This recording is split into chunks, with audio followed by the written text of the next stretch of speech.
अस्सलाम वालेकुम दोस्तों, उम्मीद है आप सब लोग खैरियत से वापस से होंगे। आज हम बनाने जा रहे हैं एक नहायत मज़ेदार जूसी और फुल फ्लेवर चिकन रोस्ट। अगर आप चाहते हैं कि घर पर भी रेस्टोरेंट जैसा टेस्ट मिले तो ये वीडियो आपके लिए बहुत ख़ास होने वाली है। तो वीडियो को आखिर तक ज़रूर देखें।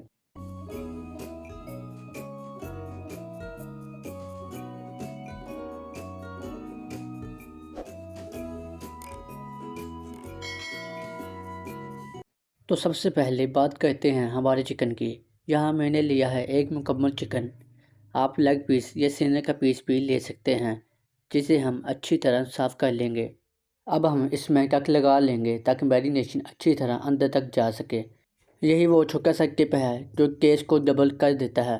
अब आते हैं सबसे अहम स्टेप की तरफ, यानी मैरिनेशन। सबसे पहले हाफ़ टेबल स्पून हल्दी ऐड करेंगे और हाफ़ ही टेबल स्पून हम नमक ऐड करेंगे। नमक हस्ब ज़रूरत आप कम ज़्यादा कर सकते हैं।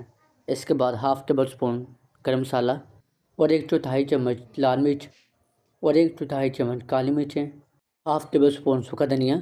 ये सब चीज़ें घर में खुद ग्राइंड किया करें, इसके साथ टेस्ट और ज़्यादा इन्हांस होता है। लाल मिर्चें पहले हमने कम डाली थी, इसलिए हम 1 टेबल स्पून इसलिए 1.5 टेबल स्पून सब्ज़ मिर्चें ऐड करेंगे और 1 टेबल स्पून अदरक लहसुन का पेस्ट। अदरक लहसुन का पेस्ट किस तरह बनाना है इसकी वीडियो ऑलरेडी हमारे चैनल पर मौजूद है, आप जाके देख सकते हैं। इसके बाद 3 टेबल स्पून दही ऐड करेंगे। इसमें दही ज़्यादा ऐड नहीं करनी। अब इसको अच्छी तरह से मिक्स करेंगे ताकि हर चीज़ आपस में मिक्स होकर चिकन पे आराम से लग सके। मैरिनेशन को अच्छे से लगाने के बाद आप इसको आधे घंटे के लिए फ्रिज में रखेंगे ताकि मैरिनेशन अंदर तक जा सके। अब घी को अच्छे से गर्म करेंगे। आपने ऑयल में फ्राई नहीं करना, नहीं तो इसका टेस्ट अच्छा नहीं आता। घी में फ्राई करने के लिए आपने इसका टेम्परेचर 170 रखना है। आप इसको उंगली पे लगा के भी चेक कर सकते हैं। 170 डिग्री पे आपने इसको 12 मिनट के लिए पकाना है। अगर दूसरा क्रिस्पी चिकन हो जैसे कि जंगल वाला चिकन, तो आपने उसको 14 मिनट पकाना है। अब इसको ऐसे ही पकने देना है और ना ही इसमें बार बार चम्मच हिलाना है। 6 से 7 मिनट बाद इसमें पहला चम्मच हम हिलाएंगे और ना ही आपने इसको ढाँप के रखना है, नहीं तो ये जूसी चिकन नहीं बनेगा। इसमें हमने मसाले ज़्यादा ऐड नहीं किए। अगर आप ज़्यादा स्पाइसेस ऐड करना चाहते हैं या आप ज़्यादा स्पाइसेस खाते हैं तो आप इसकी मिकदार थोड़ी सी इंक्रीज़ कर दें और दही की मिकदार वैसे ही रहने देनी है, उसको ज़्यादा नहीं करना, नहीं तो चिकन में खट्टापन आ जाएगा।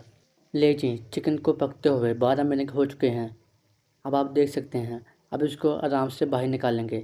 अब इसमें ज़्यादा चम्मच नहीं निकालेंगे और ना ही अब इसको आराम से बाहर निकालेंगे और आधे से 1 मिनट के दरमियान हम इसको स्टेन करेंगे ताकि इसका घी मुकम्मल स्टेन हो सके। वाह, देखिए इस चिकन का कलर, ऊपर से क्रिस्पी अंदर से जूसी, बिल्कुल रेस्टोरेंट स्टाइल। अब आखिर में लेमन का जूस और सलाद के साथ सर्व करें। यकीन करें, इसका टेस्ट ऐसा है कि बार बार बनाने पर मजबूर हो जाएंगे।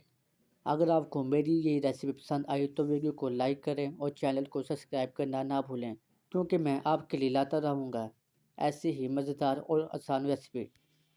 अपनी राय कमेंट में ज़रूर करें। मिलते हैं अगली वीडियो में, तब तक के लिए खुश रहें। अल्लाह निगहबान।